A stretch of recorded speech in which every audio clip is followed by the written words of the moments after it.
Hello दोस्तों, आप सभी को नमस्ते और हमारे यूट्यूब चैनल यात्राइस पर आप सभी का स्वागत है।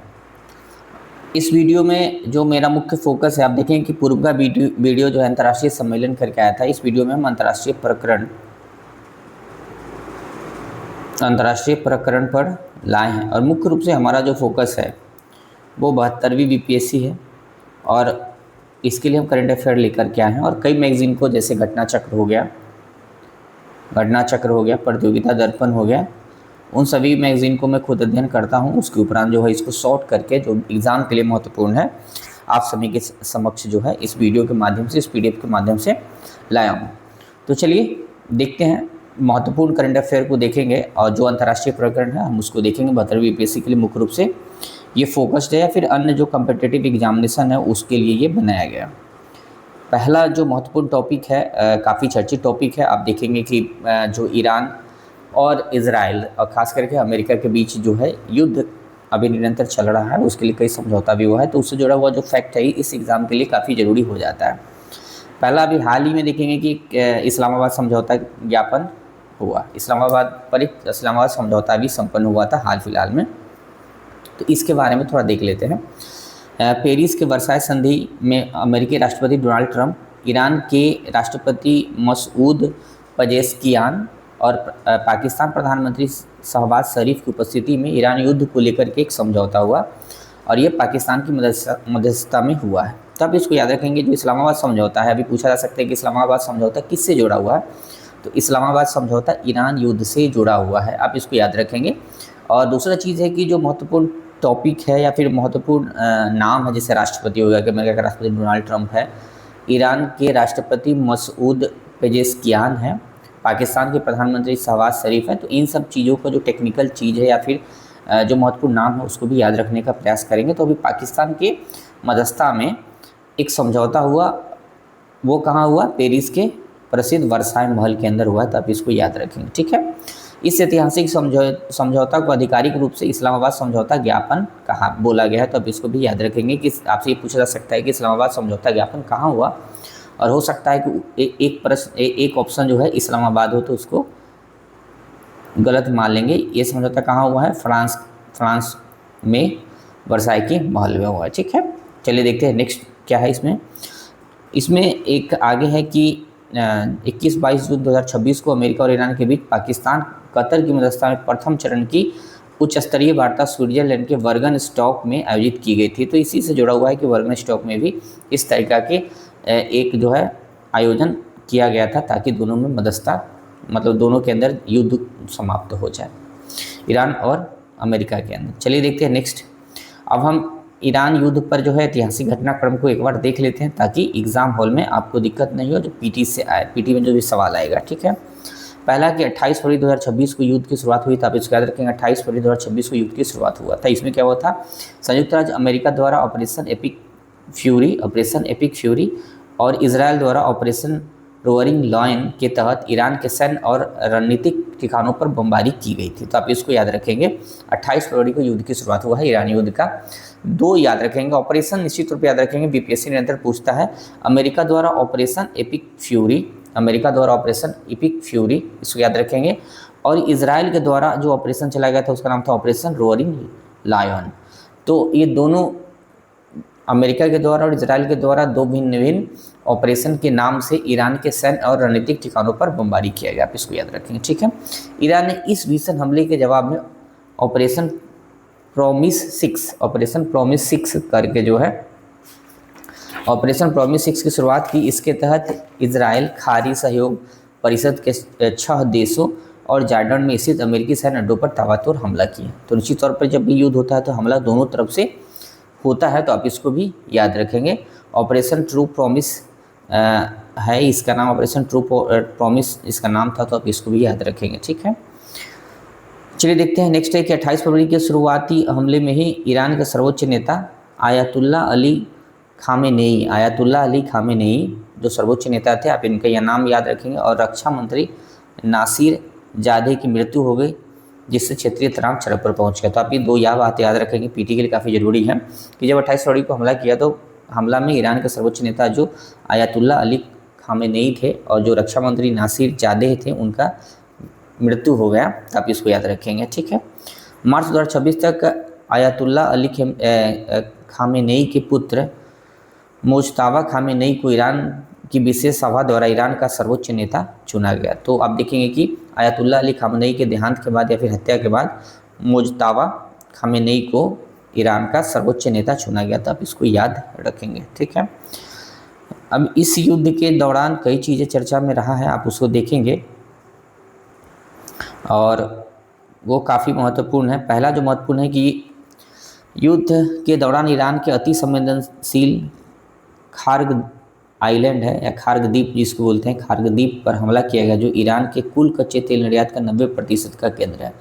तो पीटी में सीधा आ सकता है कि खार्ग द्वीप क्या है, तो मेरा सिर्फ इतना कहना, आप इसको याद रखेंगे कि पीटी के लिए कि जो खार्ग द्वीप है ईरान का एक जगह है जहाँ कच्चा तेल का निर्यात किया जाता था, वो 90% केंद्र था, यानी कच्चा तेल यहाँ से प्राप्त होता था खार्ग द्वीप से, और ये कहाँ है, ईरान में। आप इसको याद रखेंगे। सेकेंड देखेंगे, इसके अतिरिक्त ईरान के विशाल प्राकृतिक गैस भंडार साउथ पार्स, तो साउथ पार्स जो जगह है, जो गैस फील्ड है, वहाँ भी मिसाइल से हमले किए गए। तो दो जगह याद रखेंगे, दोनों जगह ईरान का है। एक खार्ग द्वीप है जो ईरान में तेल निर्यात के लिए प्रसिद्ध था, दूसरा साउथ पार्स एक जगह है जो गैस फील्ड के लिए प्रसिद्ध था। ये दोनों जगह कहाँ, ईरान में था। ठीक है। इस दौरान ईरान का एक पारंपरिक युद्ध प्रणाली है mosaic defence system. Mosaic defence system जो है काफ़ी चर्चा में रहा, क्योंकि ईरान की इस युद्ध प्रणाली के माध्यम से बेहतर प्रतिरोध दिया था इस युद्ध में। तो आप इसको भी याद रखेंगे। आप सीधा पूछ जा सकता है प्री के अंदर कि जो मोजेक डिफेंस प्रणाली है वो किससे जुड़ा हुआ है या फिर किस देश की प्रणाली है, तो देखेंगे कि ईरान का। जिस तरीका से थार्ड के बारे में यूपीएससी पूछा था कि थार्ड किसका है, तो अमेरिका का है। आप देखेंगे कि थार्ड किसका है युद्ध प्रणाली, अमेरिका, इजराइल इसका इस्तेमाल करता है। ठीक है।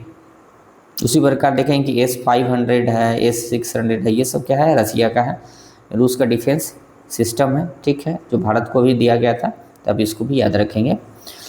चलिए देखते हैं अगला जो इस युद्ध से जुड़ा हुआ इम्पोर्टेंट तथ्य है, वो है कि दक्षिणी ईरान के मिनाव शहर स्थित एक बालिका विद्यालय था, राजरह तैयवे। इस विद्यालय काफ़ी चर्चा में था, तो ये पूछा जा सकता है। इसे देखेंगे कि बीपीएससी इस तरीके का घटनाक्रम जो होता है उस पर सवाल पूछ देता है, तो ये आप याद रखेंगे कि बालिका विद्यालय था जिसका नाम था राजरह तैयवे। वहाँ एक मिसाइल हमला किया गया था और 175 से अधिक निर्दोष बच्चे और शिक्षकों का मौत हो गया था, जिसने अंतर्राष्ट्रीय स्तर पर मानवाधिकार की चिंता को बढ़ा दी थी। तब इसको याद रखेंगे, इस जगह को याद रखेंगे। एक विद्यालय था ईरान के अंदर, ईरान के मिनाव शहर में, जिस पर हमला किया गया था इजराइल, अमेरिका के द्वारा, और उस हमला में 175 से अधिक बच्चे और शिक्षक का देहांत हो गया था, मृत्यु हो गया था। तब इसको याद रखेंगे। स्कूल का क्या नाम था, राजरह तैयवे। ये पूछा जा सकता है, बीपीएससी इसके लिए काफ़ी प्रसिद्ध है इस तरीके के सवाल पूछने के लिए। चलिए अब देखते हैं कि ईरान के द्वारा जब प्रतिरोध किया गया हमला का, तो उसने ईरान सबसे पहले क्या किया कि जो होर्मुज जलडमरू मध्य या फिर स्टेट ऑफ होर्मुज है उसको बंद कर दिया। ईरान ने युद्ध जीतने के लिए रणनीति के रूप में होर्मुज जो जलडमरू मध्य है या फिर स्टेट ऑफ होर्मुज है उसको बंद करने का निर्णय लिया और उसको पूरी तरीके से बंद कर दिया गया था। दूसरी ओर यमन के हूती विद्रोहियों ने लाल सागर के प्रवेश द्वार बाब अल मंदेब जलमंडू मध्य को जो बाल अब मंदेब स्टेट जो है उसको बंद करने की चेतावनी दी और बंद भी किया था। ठीक है, दोनों को याद रखें, काफ़ी चर्चा में है। तो हम पहले देख लेते हैं होर्मुज के बारे में। होर्मुज स्टेट जो है, देखेंगे कि यह फारस की खाड़ी तथा ओमान की खाड़ी को जोड़ने वाला अत्यंत रणनीतिक जो है समुद्री मार्ग है। तो जब मुख्य परीक्षा देंगे तो उसकी बात अलग है कि जब आप इस पर प्रश्न आएगा, बीपीएससी इस तरीके का सवाल पूछता है, मुख्य परीक्षा में लिखना होगा। फिलहाल पीटी में आप इसको याद रखेंगे कि होर्मुज जलमंडू मध्य है, जो स्टेट ऑफ होर्मुज उसको ईरान बंद कर दिया था। और होर्मुज किससे जुड़ा हुआ, तो फारस की खाड़ी को ओमान की खाड़ी को जोड़ने वाला एक अत्यंत रणनीतिक समुद्री मार्ग है। ठीक है, ये फारस की खाड़ी है, होर्मुज जलमंडू मध्य और ओमान की खाड़ी को जोड़ता है। तो ओमान की खाड़ी और फारस की खाड़ी को जोड़ता है, आप इसको याद रखेंगे। ओमान की खाड़ी और फारस की खाड़ी को जोड़ता है। ये जो है 3 देशों के तट पर है। आप देखेंगे कि ईरान इसे जो उत्तरी साइड में है, फिर ओमान है और संयुक्त राज्य अमेरिका है, संयुक्त अरब अमीरात है, सॉरी अमेरिका नहीं है, यूएई है। ठीक है, तो 3 देश से जुड़ा हुआ है। तो अब ये सवाल आ सकता है प्री के अंदर कि होर्मुज जलमंडू मध्य किससे जुड़ा हुआ है, स्टेट ऑफ होर्मुज। अब देखेंगे ईरान है, ओमान है और संयुक्त अरब अमीरात है। ठीक है, अब देखते हैं दूसरा जो चर्चा में रहा था इसमें कि बाब अल मदेब जलडमरू मध्य जो है या फिर बाब अल मदेब स्टेट जो है वो कहाँ है। तो देखें कि अरब प्रायद्वीप और हॉर्न ऑफ अफ्रीका से पृथक होता है। अरब प्रायद्वीप तथा हॉर्न ऑफ अफ्रीका को पृथक करता है और लाल सागर को अदन की खाड़ी जो हिंद महासागर से जोड़ता है। ठीक है, तो आप इसको याद रखेंगे कि यह अरब प्रायद्वीप और हॉर्न ऑफ अफ्रीका को पृथक करता है। तो अरब प्रायद्वीप और हॉर्न ऑफ अफ्रीका को पृथक करता है। और इसको भी याद रखेंगे, आप देखेंगे कि हॉर्न ऑफ अफ्रीका में कौन कौन देश शामिल है, आप खुद गूगल करके इसको देख सकते हैं। ठीक है, और यह जो है लाल सागर को अदन की खाड़ी जो हिंद महासागर से जुड़ा हुआ है उससे जोड़ता है। तो ये प्रश्न आ सकता है कि लाल सागर को अदन की खाड़ी से जोड़ता है बाब अल मदेब जल डमरू मध्य। ठीक है, आप इसको याद रखेंगे। ये किन किन देशों के बीच में, तो यमन है, जिबूती और इरिट्रिया है। तो यमन है, जिबूती है और इरिट्रिया है। यमन, जिबूती और इरिट्रिया, ये 3 देशों से इसकी सीमा लगता है। जिबूती और इरिट्रिया हॉर्न ऑफ अफ्रीका में शामिल है। एक देश बच रहा है जिसको आप देख सकते हैं। हॉर्न ऑफ अफ्रीका में 3 देश है। यमन जो है अरब प्रायद्वीप में स्थित है। तो आप इसको भी याद रखेंगे, काफ़ी महत्वपूर्ण है। ठीक है, चलिए देखते हैं इसका अगला जो घटनाक्रम है।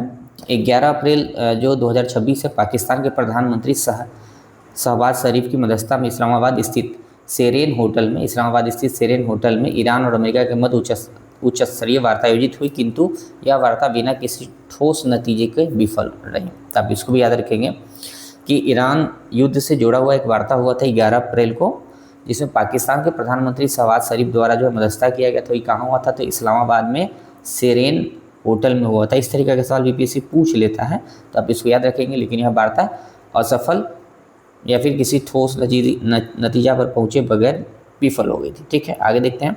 इसी दौरान इजराइल की सेना द्वारा लेबनान में ऑपरेशन इटर्नल डार्कनेस की शुरुआत की गई, जिसके तहत हिजबुल्लाह के शीर्ष कमांडरों को निशाना बनाया गया। तो ये भी पूछा जा सकता है, आप याद रखेंगे। ऑपरेशन इटर्नल डार्कनेस किससे जुड़ा हुआ है, तो आप याद रखेंगे कि इजराइल द्वारा लेबनान में हिजबुल्लाह के शीर्ष कमांडरों को मारने या फिर उन पर आक्रमण करने हेतु चलाया गया था। तो आप इसको याद रखेंगे। 4 मई 2026 को अमेरिका द्वारा अंतर्राष्ट्रीय जल क्षेत्र में व्यापारिक जहाज़ों की सुरक्षा हेतु प्रोजेक्ट फ्रीडम लॉन्च किया गया था। तो इसको भी याद रखेंगे। प्रोजेक्ट फ्रीडम किसके द्वारा लॉन्च किया गया था, अमेरिका के द्वारा, क्योंकि अंतर्राष्ट्रीय जल क्षेत्र थे उसको ईरान और ईरान के समर्थक जो देश थे या फिर जो समूह था वो रोक दिया था। जैसे कि आप देख रहे हैं कि हॉर्मुज जल डमरू मध्य है, या फिर एक और है, देखेंगे कि बाब अल मदेब, तो उनके द्वारा रोक दिया गया था। तो इसके लिए अमेरिका जो है ऑपरेशन फ्रीडम लेके आया था। तो आप इसको याद रखेंगे। ऑपरेशन या फिर प्रोजेक्ट फ्रीडम किसके द्वारा लॉन्च किया था, अमेरिका द्वारा, अंतर्राष्ट्रीय जल क्षेत्र में व्यापारिक जहाज़ों की सुरक्षा प्रदान करने के लिए, ताकि जहाज़ को लूटा ना जा सके। ठीक है, वही बात यहाँ लिखा हुआ है, ये अमेरिकी नौसैनिक द्वारा सुरक्षा प्रदान किया गया था। ठीक है, वर्तमान में दोनों पक्षों के बीच अस्थायी युद्ध विराम 17 जून तक के लिए प्रस्तावित है। ठीक है, इससे ज़्यादा नहीं जाना। अब इसमें देख लेते हैं, शॉर्ट में आपको एक बार रिवीजन हम करा देते हैं। ऑपरेशन इपिक फ्यूरी यूएस द्वारा ईरान पर हमला, याद रखेंगे। ऑपरेशन रोअरिंग लायन इजराइल द्वारा ईरान पर हमला, इसको भी याद रखेंगे। ऑपरेशन प्रॉमिस जो है, ऑपरेशन प्रॉमिस ईरान के द्वारा इजराइल और यूएस बेस पर हमला किया गया, जवाबी हमला है। और अंत में है ऑपरेशन इटर्नल डार्कनेस, इजराइल द्वारा लेबनान और हिजबुल्लाह पर हमला है। तो आप इसको याद रखेंगे, काफ़ी महत्वपूर्ण है। ठीक है, इस तरीके के सवाल बीपीएससी खूब पूछता है। चलिए देखते हैं नेक्स्ट जो हमारा है कि वैश्विक सामरिक और तकनीकी गठबंधन जो भी हुआ है 2026 में, उस पे हैं। उसमें देखेंगे कि पहला है पैक्स सिलिका गठबंधन है। पैक्स सिलिका अलायंस से भारत को इसमें प्रवेश दिया गया, भारत का इसमें प्रवेश हुआ है। आप एक याद रखेंगे कि अभी एआई इम्पैक्ट जो समिट है 2026 का, वो कहाँ आयोजित हुआ था, नई दिल्ली में। आप इसको याद रखेंगे। सीधा सवाल आ सकता है कि एआई इम्पैक्ट समिट 2026 कहाँ हुआ था, नई दिल्ली के अंदर हुआ था, आप याद रखेंगे। इसी दौरान भारत को पैक्स सिलिका में हस्ताक्षर किया, भारत है पैक्स सिलिका पर हस्ताक्षर किया। अब सवाल आता है कि पैक्स सिलिका है क्या, देखेंगे कि अमेरिकी विदेश विभाग, अमेरिका का जो डिपार्टमेंट ऑफ स्टेट्स है, विदेश विभाग द्वारा शुरू किया गया एक महत्वपूर्ण तकनीकी, आर्थिक और रणनीतिक गठबंधन है। तो ये याद रखेंगे। उद्देश्य इसका क्या है, इसका उद्देश्य जो है पैक्स सिलिका का उद्देश्य कृत्रिम बुद्धिमत्ता, सेमीकंडक्टर निर्माण, महत्वपूर्ण खनिजों तथा उन्नत कंप्यूटिंग तकनीक के लिए एक विश्वसनीय और सुरक्षित वैश्विक आपूर्ति श्रृंखला का निर्माण करना, सप्लाई चेन माना जाता है। भारत इस बहुपक्षीय सामरिक गठबंधन का 10वां हस्ताक्षरकर्ता देश है। तो आप याद रखेंगे, सीधा आ सकता है कि पैक्स सिलिका अभी भारत हाल फिलहाल में किस संगठन से जुड़ा है, तो आप याद रखेंगे पैक्स सिलिका संगठन से जुड़ा है भारत, जो पैक्स सिलिका गठबंधन है। और यह अमेरिकी विदेश विभाग के द्वारा चलाया गया ताकि जो एआई है या फिर सेमीकंडक्टर है या फिर महत्वपूर्ण जो क्रिटिकल मिनरल्स हैं उसकी आपूर्ति बेहतर तरीक़ा से हो सके या फिर सप्लाई चेन का विश्वसनीय और सुरक्षित निर्माण कर सके। भारत इसका 10वां हस्ताक्षरकर्ता बना।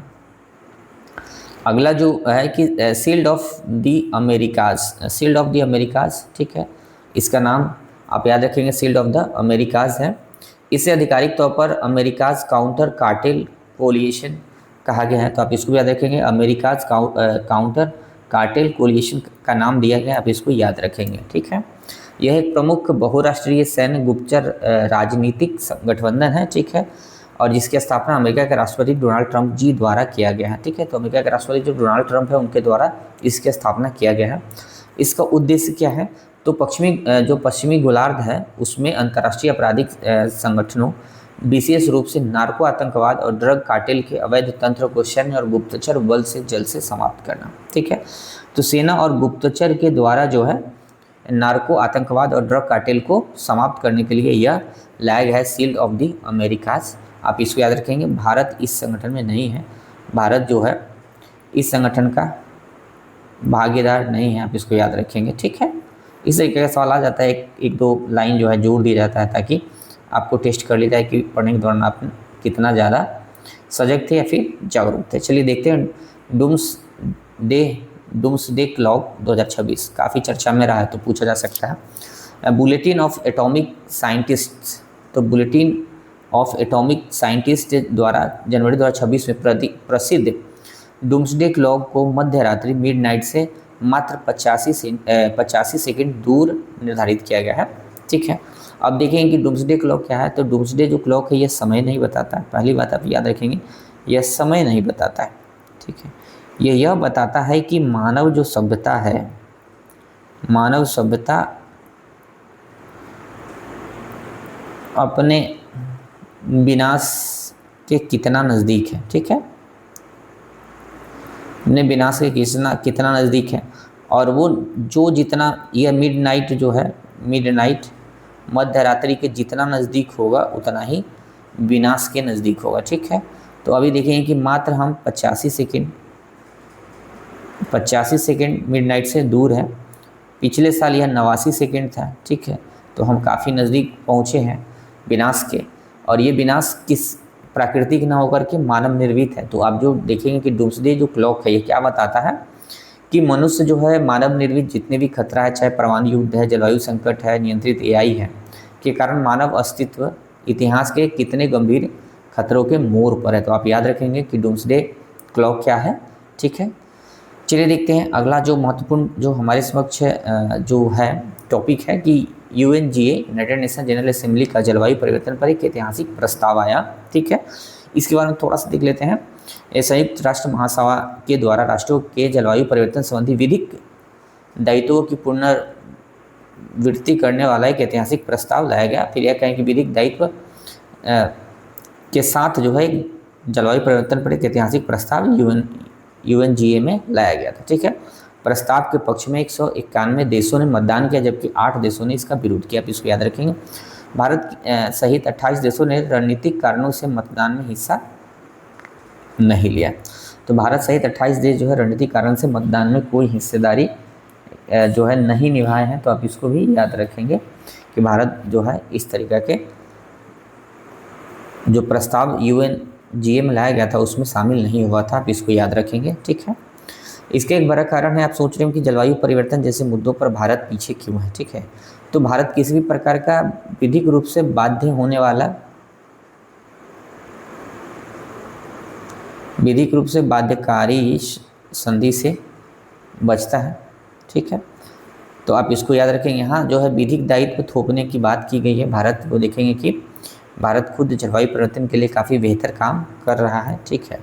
और ये जो है इसी सब कारण से भारत इससे दूर रहा है। चलिए देखते हैं नेक्स्ट जो हमारे समक्ष है कि यूनाइटेड नेशन सिक्योरिटी काउंसिल के नए अस्थायी सदस्य कौन बने हैं। तो देखेंगे कि यूनाइटेड नेशन जो सिक्योरिटी काउंसिल है उसमें 5 तो अस्थायी सदस्य होते हैं और 10 अस्थायी सदस्य होते हैं, जिनमें 5-5 को 2-2 वर्ष के लिए चुना जाता है। अर्थात एक इस तरीक़ा से बनाया गया है कि एक प्रत्येक वर्ष 5 जाते हैं और 5 आते हैं, ठीक है। आप इसको ध्यान देंगे, ठीक है। 5 अस्थायी सदस्य जो होते हैं उनको वीटो शक्ति है, भारत उसमें नहीं है। आप इसको भी जानते हैं कि भारत उसमें शामिल नहीं है। अब गूगल से पढ़ लेंगे कि 5 अस्थायी सदस्य देश कौन कौन है, ठीक है। चलिए देखते हैं इस जो अभी का जो न्यूज़ है, न्यूज़ को हम पढ़ाते हैं। 3 जून को संयुक्त राष्ट्र महासभा के 80वें सत्र में ऑस्ट्रिया, किर्गिस्तान, पुर्तगाल, त्रिनाड एवं टोबैगो और जिम्बाब्वे को 1 जनवरी 2027 से 31 दिसंबर 2028 देखेंगे ये 2 साल है कि अवधि हेतु सुरक्षा परिषद के अस्थायी सदस्यों के रूप में चुना गया। तो आ जाता है इस तरीके का सवाल। अभी जो चुना गया है जिन 5 देशों को, उनका डेट भी याद रखेंगे। 1 जनवरी 27 से 31 दिसंबर 2028 के लिए चुना गया है। ऑस्ट्रिया है, किर्गिस्तान है, पुर्तगाल है, त्रिनाड एवं टोबैगो है और जिम्बाब्वे। आप इसको याद रखेंगे, ठीक है। नए सदस्य देश जो है डेनमार्क, ग्रीस, पाकिस्तान, पनामा और सोमालिया का स्थान लेंगे, इसको भी याद रखेंगे। 5 जो पुराने देश थे इनके जगह पर ये नए आए हैं। डेनमार्क के जगह पर, ग्रीस के जगह पर, पाकिस्तान की जगह पर, पनामा की जगह पर और सोमालिया के जगह पर इनका चयन किया गया है, ठीक है। वर्तमान में 5 अन्य जो अस्थायी देश है ऑलरेडी पहले से हैं जिनका कार्यकाल अगले वर्ष खत्म होगा, ठीक है। वो है बहरीन है, कोलंबिया है, DRC है, आप DRC याद रखेंगे, और लातविया है और लाइबेरिया, ठीक है। तो ये 5 कंट्री है, आप इसको याद रखेंगे। अब UNSC से जुड़ा हुआ 2-3 संस्थाएं हैं, आप उसको देख लेते हैं थोड़ा। एक तो है कॉफ़ी क्लब है, आप देखेंगे कि कॉफ़ी क्लब है, ठीक है। इसमें इटली है, पाकिस्तान आदि देश जो UNSC में अस्थायी सीटों के विस्तार का विरोध करते हैं। आप G4 का नाम सुने होंगे। G4 में भारत है, जापान है, और आप देखेंगे भारत है, जापान है, जर्मनी है और ब्राज़ील है, ठीक है। तो जो ये 5 देश है, ये 5 देश 4 देश जो है जो सुरक्षा परिषद है इसका देखेंगे कि यूनाइटेड नेशन सिक्योरिटी काउंसिल है, ठीक है। संयुक्त राष्ट्र सुरक्षा परिषद में अस्थायी सीटों के विस्तार के पक्षधर है, तो सेम उसके विरोध में है कॉफ़ी क्लब। तो ये भी पूछा जा सकता है कभी कभी, कॉफ़ी क्लब क्या कर रहा है कि अस्थायी सीटों के विस्तार का विरोध कर रहा है। आप देखेंगे कि भारत का विरोधी पाकिस्तान है। आप उसी प्रकार देखेंगे कि जर्मनी जो है उसका विरोधी इटली है, ब्राज़ील का विरोधी भी इसमें मैक्सिको हो सकता है। तो इस तरीक़े से एक संस्था आप याद रखेंगे कि कॉफ़ी क्लब जो है कॉफ़ी क्लब किससे जुड़ा हुआ है, तो यूनाइटेड नेशन सिक्योरिटी काउंसिल में अस्थायी सदस्यों की सीटों के विस्तार का विरोध करता है, जबकि G4 विस्तार चाहता है। उसी प्रकार से एक L69 जो है एक समूह है, आप इसको याद रखेंगे। L69 समूह है एशिया, अफ्रीका, लैटिन अमेरिका के विकासशील देशों का संगठन है जो UNSC में तत्काल व्यापक सुधार का वकालत करता है। तो ये 3 संस्था है, G4, कॉफ़ी क्लब और L69 समूह। आप इसको याद रखेंगे किससे जुड़ा हुआ है ये सब UNSC से जुड़ा हुआ है, यूनाइटेड नेशन सिक्योरिटी काउंसिल से जुड़ा हुआ है। चलिए देखते हैं नेक्स्ट जो हमारे लिए न्यूज़ है, वो न्यूज़ है कि ओपेक जो है और ओपेक प्लस से UAE को बाहर होना है, मतलब वो UAE बाहर हो गए हैं। तो जो संयुक्त अरब अमीरात है, UAE ओपेक और ओपेक प्लस संगठन से अपनी सदस्यता की समाप्ति की घोषणा की है, ठीक है। तो आप इसको याद रखेंगे, पूछा जा सकता है कि संयुक्त अरब अमीरात जो है ओपेक और ओपेक प्लस से बाहर निकल गया है। ओपेक की स्थापना देखेंगे 1960 में हुआ था बगदाद सम्मेलन में, तो इसको भी याद रखेंगे। ओपेक जो है आप देखेंगे कि जो पेट्रोलियम निर्यातक कंट्री है, कंट्री है।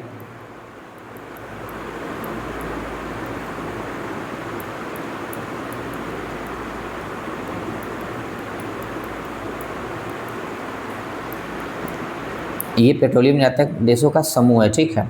और इसकी स्थापना 1960 में हुआ था, बगदाद सम्मेलन में हुआ था। मुख्यालय वियना ऑस्ट्रिया में है।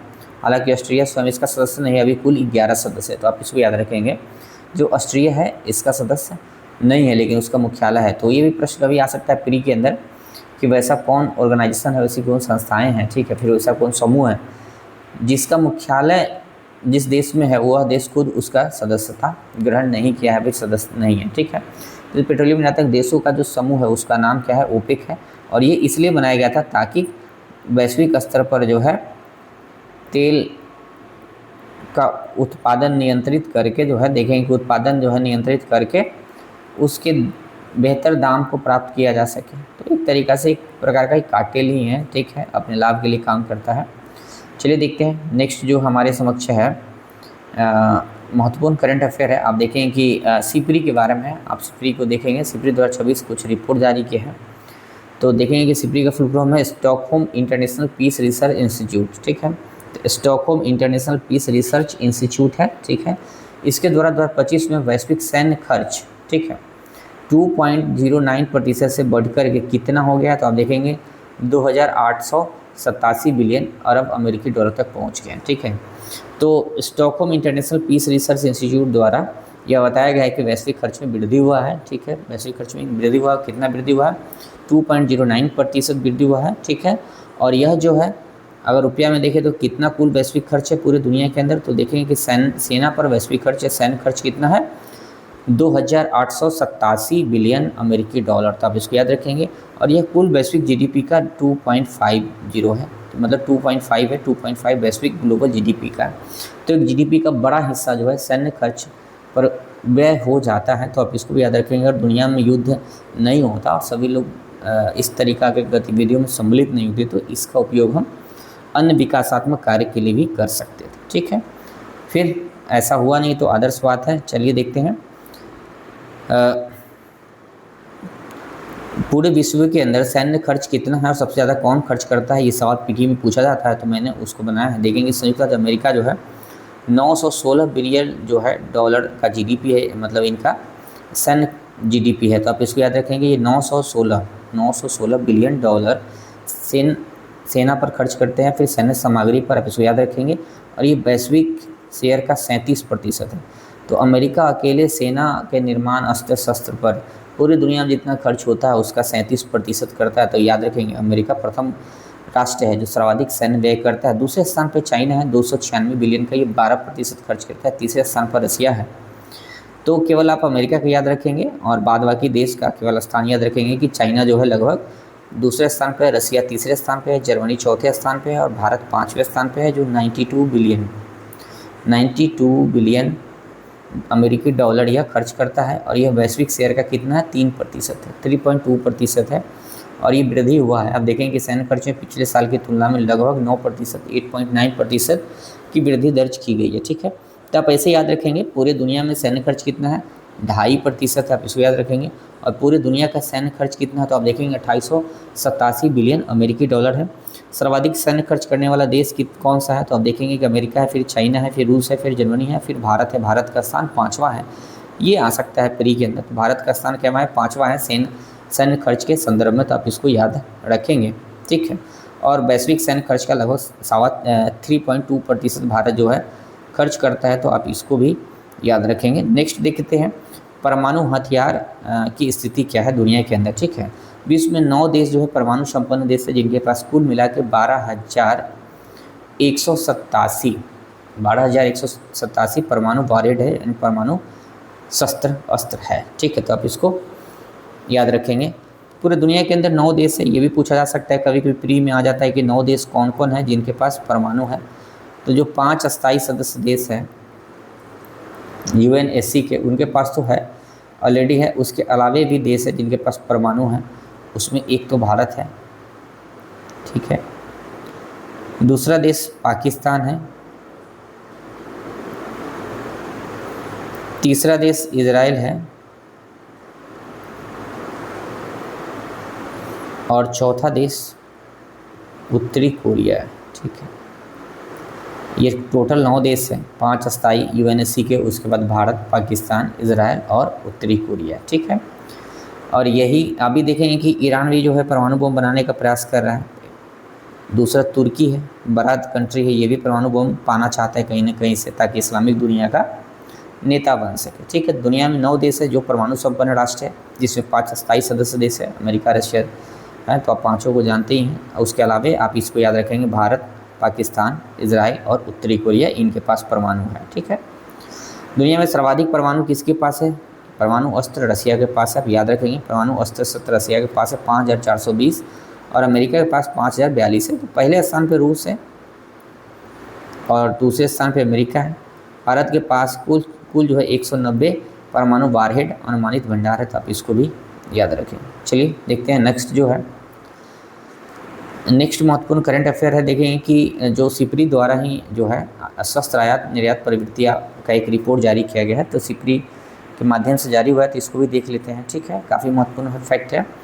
21 से 25 की अवधि में वैश्विक शस्त्र निर्यात बाजार में शीर्ष 5 देश कौन है? ठीक है, तो दुनिया के 5 बड़े निर्यातक देश कौन है जो अस्त्र शस्त्र का निर्यात करते हैं, दुनिया के अंदर गोला बारूद पहुंचाते हैं ताकि युद्ध में उसका इस्तेमाल होता है। जनरली आप जानते ही हैं, तो चलिए देख लेते हैं।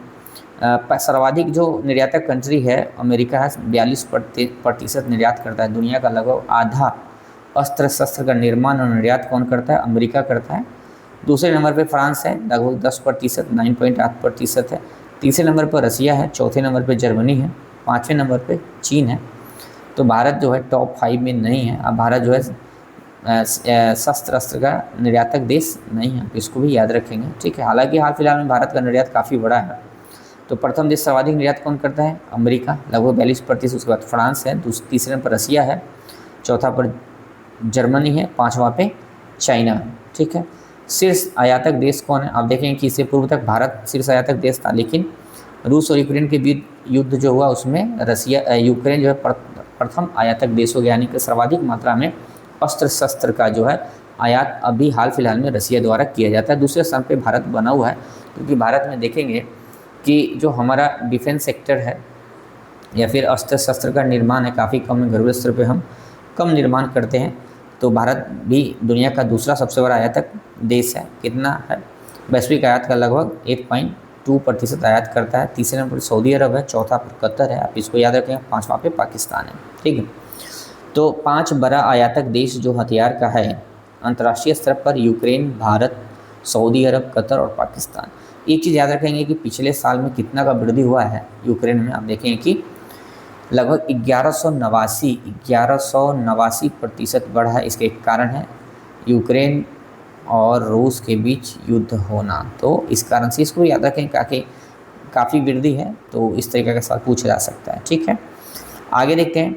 अगला जो महत्वपूर्ण सवाल है कि भारत में प्रमुख शस्त्र आपूर्तिकर्ता देश कौन है? मतलब भारत तो जान रहा है कि भारत निर्यात बहुत कम करता है, आयात ज़्यादा करता है। तो भारत में कहाँ से हम अस्त्र शस्त्र ज़्यादा लेते हैं? तो देखें कि भारत रसिया से लेता है। ठीक है, रसिया से लगभग 36% हम सर्वाधिक मात्रा में रूस से आयात करते हैं अस्त्र शस्त्रों का, लगभग ये 36% है। पूर्व में 50% था जो घटा है। धीरे धीरे भारत का जो है रसिया पर निर्भरता घट रहा है। ठीक है, दूसरे स्थान पर फ्रांस है, लगभग 29% जो है हम फ्रांस से अस्त्र शस्त्र का आयात करते हैं। राफेल जेट्स भी यहीं से हम प्राप्त किए हैं। और तीसरे नंबर पर इजराइल है। तो 3 देश है जो भारत को सर्वाधिक मात्रा में शस्त्र आपूर्ति करता है। पहले है रसिया, दूसरा फ्रांस, तीसरा इजराइल। आप याद रखेंगे, पहले है रूस, दूसरा फ्रांस है, तीसरा इजराइल है। ठीक है, और देखते हैं अभी नेक्स्ट जो हमारा है कि IMD विश्व प्रतिस्पर्धा रैंकिंग। अब देखेंगे कि रैंकिंग को जो है सूचकांक से प्रश्न है, तो इसको देख लेते हैं। IMD विश्व प्रतिस्पर्धा रैंकिंग 2026, तो इसको कौन जारी करता है? तो international institute for management and development IMD Switzerland द्वारा संकलित किया जाता है। शीर्ष देश कौन है? देखेंगे कि इस जो विश्व प्रतिस्पर्धा रैंकिंग उसमें शीर्ष सिंगापुर लगातार प्रथम स्थान पर है। अंतिम देश वेनेजुएला है। भारत का रैंकिंग 44वां है। तो भारत जो है विश्व प्रतिस्पर्धा रैंकिंग में 44 नंबर पर, इसको याद रखेंगे। प्रथम सिंगापुर, अंतिम वेनेजुएला, भारत 44, इसको याद रखेंगे। चलिए देखते हैं नेक्स्ट सूचकांक क्या है। ये तो सिर्फ याद करने वाला है। नेक्स्ट सूचकांक देखेंगे, आर्थिक स्वतंत्रता सूचकांक, इंडेक्स ऑफ इकोनॉमिक फ्रीडम। इसको कौन जारी करता है? द हेरिटेज फाउंडेशन द्वारा जारी किया जाता है। इसको याद रखेंगे। सिंगापुर, स्विट्जरलैंड, आयरलैंड को पूर्णतः आर्थिक रूप से स्वतंत्र देश घोषित किया गया। इसको याद रखेंगे। सिंगापुर है, स्विट्जरलैंड है और आयरलैंड है, इसको पूर्णतः आर्थिक रूप से स्वतंत्र देश शामिल किया गया। शीर्ष स्थान पर सिंगापुर है, इसको बताया। अंतिम स्थान पर उत्तरी कोरिया। भारत की रैंकिंग 131वें स्थान पे। भारत की रैंकिंग कितना है? 131वें स्थान पे है। भारत की रैंकिंग 131वें स्थान पे बना हुआ है। ठीक है, चलिए देखते हैं नेक्स्ट जो प्रश्न है। नेक्स्ट प्रश्न है कि ऊर्जा संक्रमण सूचकांक, एनर्जी ट्रांजिशन इंडेक्स है, विश्व आर्थिक मंच द्वारा जारी किया जाता है। तो आप याद रखें, विश्व आर्थिक मंच द्वारा जारी किया जाता है। पहला तो ये प्रश्न आ सकता है। पहले स्थान पर स्वीडन और फिनलैंड संयुक्त रूप से प्रथम स्थान पे। स्वीडन और फिनलैंड संयुक्त रूप से प्रथम स्थान पे। अंतिम स्थान पे democratic Republic of Congo, DRC है, डेमोक्रेटिक रिपब्लिक ऑफ कांगो है। भारत 120 देशों में 23वें और 70वें, मतलब अभी जो है 63वें स्थान पे, जबकि पूर्व में 70वें स्थान पे भारत था। भारत पूर्व में 70वें स्थान पे था, आप इसको याद रखेंगे। ठीक है, नेक्स्ट प्रश्न देखेंगे आप। नेक्स्ट प्रश्न देखेंगे कि network readiness index 2025, network readiness index 2025, इसको कौन जारी करता है? पोर्टुलान्स इंस्टीट्यूट है, पोर्टुलान्स इंस्टीट्यूट द्वारा जारी किया था। संयुक्त राज्य अमेरिका प्रथम स्थान पे। भारत की जो रैंकिंग है वो कितना है अभी 45वां, 125 देशों में 45वें रैंक पर भारत है, और पूर्व में कितना था 49वां था। चलिए देखते हैं नेक्स्ट जो हमारा है विश्व प्रेस स्वतंत्रता सूचकांक। आप देखेंगे कि विश्व प्रेस जो है स्वतंत्रता सूचकांक उसको कौन जारी करता है, तो देखेंगे कि जो वर्ल्ड प्रेस फ्रीडम इंडेक्स है उसको रिपोर्टर विदाउट बॉर्डर द्वारा जारी किया जाता है। नॉर्वे लगातार 10 वर्ष से प्रथम स्थान पे बना हुआ है। इरिट्रिया 180वें स्थान पे, भारत जो है 197वें स्थान पे है, पूर्व में 159वें स्थान पर था। इसे अत्यंत गंभीर वेरी सीरियस कंडीशन में भारत को रखा गया है। लोकतंत्र के मामले में भारत वेरी सीरियस कंडीशन में है। नेक्स्ट टॉपिक देखते हैं। नेक्स्ट टॉपिक हमारा क्या है कि वैश्विक लोकतंत्र सूचकांक के बारे में देखते हैं। डेमोक्रेटिक इंडेक्स है, वैश्विक लोकतंत्र सूचकांक 2025 के बारे में देखते हैं। इसको कौन जारी करता है, पहले तो यही प्रश्न पूछा जा सकता है। आप देखें कि इकोनॉमिस्ट इंटेलिजेंस यूनिट द्वारा जारी किया जाता है, तो इकोनॉमिस्ट इंटेलिजेंस यूनिट द्वारा जारी किया जाता है। शीर्ष स्थान पर नॉर्वे है, नॉर्वे प्रथम स्थान पे है, न्यूजीलैंड दूसरे स्थान पे, अंतिम स्थान पे कौन है, अफगानिस्तान है। अंतिम स्थान पे कौन है, अफगानिस्तान है। और भारत जो है 47वें स्थान पे है, जिसे त्रुटिपूर्ण लोकतंत्र के रूप में चिन्हित किया गया है। भारत को त्रुटिपूर्ण लोकतंत्र के रूप में चिन्हित किया गया है, तो आप इसको भी याद रखेंगे। ये पूछा जा सकता है कि वैश्विक लोकतंत्र सूचकांक जो है 2025 उसमें भारत को किस वर्ग में रखा गया, त्रुटिपूर्ण लोकतंत्र में रखा गया है। पहले स्थान पे नॉर्वे है, दूसरे स्थान पे न्यूजीलैंड है, अंतिम स्थान पे अफगानिस्तान है। यानी दुनिया के सर्वाधिक सबसे कम लोकतांत्रिक देश अफगानिस्तान को माना गया। भारत का जो रैंकिंग है 47वां है, 47वें रैंक पे भारत है, और यह त्रुटिपूर्ण लोकतंत्र है यहाँ। ठीक है, आगे देखते हैं। अगला जो सवाल है हमारे समक्ष जो है वैश्विक शांति सूचकांक है, वैश्विक शांति सूचकांक है। ठीक है, इसको जारी कौन करता है, तो Institute for Economic and Peace. आप देखेंगे कि पहले तो ये पूछा जा सकता है इसको जारी कौन करता है, तो Institute for Economic and Peace द्वारा जारी किया जाता है। पहले स्थान पे आइसलैंड है, आइसलैंड जो है पहले स्थान पे है, जो विश्व का सर्वाधिक शांतिपूर्ण देश है। दूसरे स्थान पे न्यूजीलैंड है। ठीक है, इसको भी याद रखेंगे। सर्वाधिक अशांत देश रूस को माना गया, और इसके बाद सूडान दूसरे स्थान पे। तो रसिया को सर्वाधिक अशांत देश माना गया। इसका एक बड़ा कारण क्या है कि रसिया अभी जो है यूक्रेन के साथ युद्ध में सम्मिलित है। और भारत का रैंकिंग जो है 126वां रैंक पे भारत है, पूर्व में 127 रैंक पे था। ठीक है, तो भारत अभी जो है 126 रैंक पे, आप इसको याद रखेंगे। अभी जो रिपोर्ट है भारत उसमें 126वें स्थान पे है। ठीक है, नेक्स्ट देखते हैं। नेक्स्ट जो हमारा टॉपिक है विश्व खुशहाली रिपोर्ट है, वर्ल्ड हैप्पीनेस रिपोर्ट 2026 है। इसको कौन जारी करता है, तो देखेंगे गैलप, ऑक्सफोर्ड वेलबींग सेंटर तथा UNSDSN। ठीक है, तो UNSDSN द्वारा जारी किया जाता है। यूनाइटेड नेशन सस्टेनेबल नेटवर्क करके एक संस्था है यूनाइटेड नेशन का, उसके द्वारा जारी किया जाता था। आप तीनों याद रखेंगे, गैलप, ऑक्सफोर्ड वेलबींग सेंटर और UNSDSN द्वारा जारी किया जाता है। अंतर्राष्ट्रीय खुशहाली दिवस 20 मार्च होता है, उसी दिन इसको जारी किया गया। ठीक है, पहले स्थान पे फिनलैंड है, प्रथम स्थान पे कौन सा कंट्री है, फिनलैंड है, जो लगातार खुशहाल देश बना हुआ है। अंतिम स्थान पे अफगानिस्तान है, दुनिया का सर्वाधिक दुखी देश जो है अभी अफगानिस्तान है। भारत की जो रैंकिंग है 116वां है, भारत 116वें रैंक पे, पूर्व में भारत 118वां रैंक पर था। भारत अभी केमा रैंक पे है, 116वें रैंक पे, इसको याद रखेंगे। विश्व प्रसन्नता शिखर सम्मेलन कहाँ हुआ था, तो कास्काइस पुर्तगाल में आयोजित किया गया था। इसका थीम था kindness for a happier life, इसको भी याद रखेंगे। एक सम्मेलन हुआ था विश्व प्रसन्नता शिखर सम्मेलन 2026, कास्काइस पुर्तगाल में किया गया था आयोजन, और इसका थीम था kindness for a happier life. ठीक है, चलिए देखते हैं नेक्स्ट जो हमारा प्रश्न है। नेक्स्ट प्रश्न पर्यावरण, जल सुरक्षा और समाज सूचकांक से जुड़ा हुआ है। ठीक है, आप देखेंगे कि प्रथम जो टॉपिक है इसमें कि विश्व पवन रिपोर्ट जारी हुआ। ठीक है, ग्लोबल विंड रिपोर्ट जारी हुआ। इसको जारी कौन किया है, तो ग्लोबल विंड एनर्जी काउंसिल द्वारा जारी किया जाता है। वर्ष 2025 में 165 गीगावाट नई पवन ऊर्जा क्षमता जुड़ गई है, यानी कि 2025 में 165 गीगावाट का नई क्षमता पूरा दुनिया के देश मिलकर जोड़ा है। इसको भी आप याद रखेंगे इस रिपोर्ट के अनुसार। ठीक है, तो ये प्रश्न पूछा जा सकता है कि 165 गीगावाट नई पवन ऊर्जा जोड़ दिया गया। सर्वाधिक पवन ऊर्जा उत्पादक देश कौन है, तो आप याद रखेंगे चाइना है, USA है और जर्मनी है। तो चीन जो है USA को पीछे छोड़ चुका है। तो सर्वाधिक पवन ऊर्जा उत्पादक देश में चीन है, USA है और जर्मनी है। भारत की स्थिति देखें, भारत चौथा पवन ऊर्जा उत्पादक देश है। तो भारत जो है चौथा पवन ऊर्जा उत्पादक देश है, आप इसको याद रखेंगे। ये PT के लिए काफ़ी इंपॉर्टेंट हो गया कि भारत जो है वैश्विक पवन ऊर्जा उत्पादक का चौथा देश है, और कुल नवीकरणीय ऊर्जा क्षमता तथा सौर ऊर्जा में भारत तीसरे स्थान पे है। तो 2-3 फैक्ट आप याद रखेंगे, देखेंगे। देखिए पवन ऊर्जा जो उत्पादन होता है उसमें पवन ऊर्जा उत्पादन में भारत जो है चौथा स्थान पे है, ठीक है।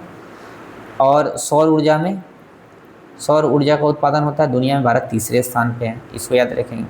और नवीकरणीय जो सभी नवीकरणीय ऊर्जा क्षेत्र है उसको मिला के भारत तीसरे स्थान पे है। तो बस चौथा स्थान एक जगह है पवन ऊर्जा में, बाकी भारत सौर ऊर्जा और नवीकरणीय ऊर्जा उत्पादन में ओवरऑल तीसरे स्थान पे बना हुआ है, आप इसको याद रखेंगे। चलिए नेक्स्ट जो प्रश्न है कि संयुक्त राष्ट्र विश्व जल विकास रिपोर्ट, इसको यूनेस्को द्वारा जारी किया जाता है। ये सवाल आ सकता है सीधा सीधा कि जो संयुक्त राष्ट्र विश्व जल विकास रिपोर्ट कौन जारी करता है? यूनेस्को। आप इसको याद रखेंगे, यहीं से सवाल आएगा कि संयुक्त राष्ट्र विश्व जल विकास रिपोर्ट कौन जारी करता है? यूनेस्को जारी करता है। इसका मुख्य थीम क्या था? सभी लोगों के लिए जल समान अधिकार अवसर, सभी लोगों के लिए जल समान अधिकार अवसर, ठीक है। नेक्स्ट जो प्रश्न है, नेक्स्ट टॉपिक हम देखते हैं। नेक्स्ट टॉपिक हमारे समक्ष क्या है कि नेक्स्ट टॉपिक हमारे समक्ष है कि वैश्विक आतंकवाद सूचकांक, वैश्विक जो आतंकवाद सूचकांक है, ग्लोबल टेररिज्म इंडेक्स है, उसको कौन जारी करता है, फिर उसकी क्या स्थिति है। देखेंगे कि Institute for Economic and Peace, इसके द्वारा वैश्विक आतंकवाद जो सूचकांक है उसको जारी किया जाता है Institute for Economics and Peace द्वारा। सर्वाधिक प्रभावित देश कौन है आतंकवाद से? पाकिस्तान एक नंबर पे, दूसरे नंबर पे बुर्किना फासो है, बुर्किना फासो जो है दूसरे नंबर पे। एशिया जो है क्षेत्र जो है, दक्षिण एशिया विश्व का सर्वाधिक प्रभावित क्षेत्र है आतंकवाद से। दोनों बात याद रखेंगे, देश भी याद रखेंगे, क्षेत्र भी। देश में सर्वाधिक जो आतंकवाद से प्रभावित देश है पाकिस्तान है, दूसरे नंबर पे बुर्किना फासो है। क्षेत्र में दक्षिण एशिया सर्वाधिक जो है प्रभावित है आतंकवाद। भारत की स्थिति 13वां है, भारत की रैंकिंग में सुधार हुआ है, भारत की स्थिति जो है 13वां देश है, यानी आतंकवाद से प्रभावित देश भारत भी है, ठीक है। चलिए देखते हैं नेक्स्ट जो हमारा है टॉपिक है कि वर्ल्ड गिविंग रिपोर्ट मतलब कि दुनिया के अंदर दान उन देने वाले देश में रैंकिंग क्या है, इसको देखते हैं। चैरिटी एंड फाउंडेशन द्वारा ये जारी किया जाता है। वर्ल्ड गिविंग रिपोर्ट कौन जारी करता है? चैरिटी एंड फाउंडेशन द्वारा जारी किया जाता है। सर्वाधिक उदार देश नाइजीरिया है, दान दक्षिणा देने में नाइजीरिया नंबर 1 पे है। भारत की स्थिति देखेंगे 5वें स्थान पे भारत है, ठीक है। तो वर्ल्ड गिविंग इंडेक्स में नाइजीरिया प्रथम स्थान पे है और भारत 5वें स्थान पे है, इसको याद रखेंगे, ठीक है। नेक्स्ट जो हमारा टॉपिक है अंतर्राष्ट्रीय बौद्धिक संपदा सूचकांक, अंतर्राष्ट्रीय बौद्धिक संपदा सूचकांक, इसको कौन जारी करता है? ग्लोबल इनोवेशन पॉलिसी सेंटर, और global innovation policy centre US chamber of commerce द्वारा जारी किया जाता है। तो अंतर्राष्ट्रीय बौद्धिक संपदा सूचकांक global innovation policy centre GIPC और यूएस चेंबर ऑफ कॉमर्स द्वारा जारी किया जाता है। पहले स्थान पे आप देखेंगे कि बौद्धिक संपदा के मामले में अमेरिका पहले स्थान पे है पेटेंट उटेंट के मामले में, तो इसको भी आप याद रखेंगे। भारत की स्थिति 55 देशों में 42वें स्थान पे। भारत की स्थिति बहुत ठीक नहीं है बौद्धिक संपदा में, से एक बड़ा कारण है कि हमारे यहाँ R&D पर काफ़ी कम खर्च होता है, 2% से भी कम खर्च होता है, और उसमें भी सर्वाधिक खर्च किसके द्वारा होता है? तो सरकार द्वारा होता है, यानी सरकारी खर्च ज़्यादा है, निजी खर्च बहुत कम है, तो इसको भी याद रखेंगे। पीढ़ी में इस तरह की बातें लिख करके आ जाती हैं, ठीक है। नेक्स्ट जो टॉपिक है कि वैश्विक विश्वविद्यालय और शिक्षा रैंकिंग 26-27, उसका देख लेते हैं। QS वर्ल्ड यूनिवर्सिटी रैंकिंग जारी हुआ 2027, उसमें मैसाचुसेट्स प्रौद्योगिकी जो MIT प्रौद्योगिकी संस्थान है USA का, वो प्रथम स्थान पे लगातार बना हुआ है और 15 साल से प्रथम स्थान पे है, ठीक है। तो QS वर्ल्ड यूनिवर्सिटी रैंकिंग में MIT प्रथम स्थान पे, आप इसको याद रखेंगे। भारत का प्रथम, भारत की ओर से IIT दिल्ली 118वें स्थान पे, भारत की तरफ से IIT दिल्ली 118वें स्थान पे है, ठीक है। दी एशिया यूनिवर्सिटी रैंकिंग जारी हुआ, टाइम्स हायर एजुकेशन द्वारा जारी किया जाता है। इसमें भारत के रिकॉर्ड 128 संस्था शामिल हुआ है, तो भारत के रिकॉर्ड 128 संस्थाओं को इसमें शामिल किया गया है। शीर्ष एशियाई संस्था सिंहुआ विश्वविद्यालय चीन का है, तो आप देखेंगे सिंहुआ विश्वविद्यालय चीन का है, उसको प्रथम स्थान प्राप्त हुआ है। भारत की तरफ से भारतीय विज्ञान संस्थान IISc बेंगलुरु को 43वां रैंक ओवरऑल प्राप्त हुआ है, भारत से यह प्रथम स्थान पे बना हुआ है, ठीक है। नेक्स्ट देखते हैं QS विषय आधारित जो वर्ल्ड यूनिवर्सिटी रैंकिंग जारी हुआ है उसका देख लेते हैं कि प्रथम स्थान पे क्यों है, कौन सा है। तो आप देखेंगे कि जो कला और मानविकी के क्षेत्र में प्रथम स्थान पे कौन है? ऑक्सफोर्ड यूनिवर्सिटी है, भारत की तरफ से दिल्ली यूनिवर्सिटी है जिसका रैंकिंग 231 ओवरऑल है, ठीक है। तो QS विषय आधारित रैंकिंग में कला एवं मानविकी में ऑक्सफोर्ड यूनिवर्सिटी को प्रथम स्थान है, भारत की तरफ से दिल्ली यूनिवर्सिटी है। इंजीनियरिंग और टेक्नोलॉजी के मामला में MIT USA को प्रथम स्थान है, भारत की तरफ से IIT दिल्ली को 36वां रैंक है और भारत की तरफ से वह प्रथम है। जीव विज्ञान और मेडिसिन की तरफ से हार्वर्ड यूनिवर्सिटी पहले स्थान पे, एम्स जो है नई दिल्ली भारत में 217वें स्थान पे, भारत की तरफ से पहले स्थान पे है, ठीक है। प्राकृतिक विज्ञान नेचुरल साइंस के मामले में हार्वर्ड यूनिवर्सिटी जो यूएसए का प्रथम स्थान पे, आईआईटी बॉम्बे 78वें स्थान पे ओवरऑल, भारत की तरफ से प्रथम स्थान पे, ठीक है। सामाजिक विज्ञान में प्रबंधन में हार्वर्ड यूनिवर्सिटी यूएसए जो है प्रथम स्थान पे है। और आप देखेंगे कि आईआईएम अहमदाबाद 86वें स्थान पे ओवरऑल, भारत की तरफ से प्रथम स्थान पे है प्रबंधन के मामला में। चलिए देखते हैं, उसी चीज़ को यहाँ शॉर्ट में बताया गया है। एक बार हम चाहेंगे कि आप सभी को सूचकांक को शॉर्ट में बता दिया जाए, ठीक है। आईएमडी प्रतिस्पर्धा रैंकिंग में स्विट्जरलैंड के जो आईएमडी संस्थान है वो जारी करता है, याद रखेंगे। सिंगापुर प्रथम है, भारत का रैंकिंग 44 है। ऊर्जा संक्रमण सूचकांक में वर्ल्ड इकोनॉमिक फोरम द्वारा जारी किया जाता है। स्वीडन और फिनलैंड जो है प्रथम 2 स्थान पे है। स्वीडन और फिनलैंड प्रथम संयुक्त रूप से स्थान पे, 63वां स्थान भारत का इस वर्ष रहा है, ठीक है। वैश्विक शांति सूचकांक आईईपी द्वारा जारी किया जाता है, इसको याद रखेंगे। आइसलैंड प्रथम स्थान पे, भारत का रैंक 126वां है। विश्व प्रेस स्वतंत्रता सूचकांक रिपोर्टर विदाउट बॉर्डर्स द्वारा जारी किया था, नॉर्वे प्रथम स्थान पे, भारत 157वें स्थान पे, ठीक है। वैश्विक खुशहाली report United nation sustainable development network द्वारा जारी किया था, गैलप इंस्टीट्यूट के सहयोग से, फिनलैंड प्रथम स्थान पे, भारत 116वें स्थान पे। वैश्विक लोकतंत्र सूचकांक आईईयू द्वारा जारी किया था, नॉर्वे प्रथम स्थान पे, भारत 47वें स्थान पे है, ठीक है। आप देखेंगे कि वर्ल्ड गिविंग जो इंडेक्स है या फिर रिपोर्ट है कौन जारी करता है, CAF द्वारा जारी किया जाता है। नाइजीरिया सर्वाधिक उदार देश है, भारत का रैंकिंग 5वां है। अंतर्राष्ट्रीय IP सूचकांक GIPC यूएसए द्वारा जारी किया था, यूएसए प्रथम स्थान पे, भारत 42वें स्थान पे है। वैश्विक आतंकवाद सूचकांक IEP द्वारा जारी किया था, पाकिस्तान प्रथम स्थान पे है, सर्वाधिक प्रभावित देश है, भारत 13वें स्थान पे है, ठीक है। आर्थिक स्वतंत्रता सूचकांक द हेरिटेज फाउंडेशन द्वारा जारी किया था, सिंगापुर प्रथम स्थान पे, भारत 131वें स्थान पे है। नेटवर्क रेडिनेस इंडेक्स पोर्टुलस इंस्टीट्यूट द्वारा जारी किया था, यूएस प्रथम स्थान पे, भारत का रैंकिंग 45वां है, आप इसको याद रखेंगे। सिप्री के अनुसार देखेंगे कि सर्वाधिक सैन्य खर्च कौन देश करता है, तो आप देखेंगे सर्वाधिक सैन्य खर्च यूएस अमेरिका द्वारा किया जाता है, भारत की रैंकिंग 5वां है। भारत कितना खर्च करता है, $92 बिलियन। सिप्री शस्त्र आयातक देश में सबसे ज़्यादा आयात यूक्रेन करता है, भारत सेकेंड आयातक देश है, आप इसको भी याद रखेंगे, ठीक है। तो ये हमारा वीडियो था। अब जो है 1-2 अभ्यास क्वेश्चन देख लेते हैं जिस तरीक़ा से आपसे पूछा जाएगा प्री के अंदर, ठीक है। आप देखेंगे हुर्मुज जो जलडमरू मध्य है उसके बारे में क्या कथन सही है। लाल सागर को अदन की खाड़ी से जोड़ता है, ये गलत हो गया। ये लाल सागर को अदन की खाड़ी से नहीं जोड़ता है, ये किसको जोड़ता है, फारस की खाड़ी और ओमान की खाड़ी को। तो इसको याद रखेंगे, किसको जोड़ता है, फारस की खाड़ी एवं ओमान की खाड़ी, ठीक है। आप इसको याद रखेंगे, फारस की खाड़ी और ओमान की खाड़ी को जोड़ता है। इबाब अल आदेब जो है उसके बारे में ये कथन जो है सत्य है। यह उत्तर में ईरान और दक्षिण में ओमान संयुक्त अरब अमीरात से घिरा हुआ है, ये बात सही है। आप देखे होंगे ये बात सही है। देखेंगे फारस की खाड़ी और ओमान की खाड़ी से जोड़ता है।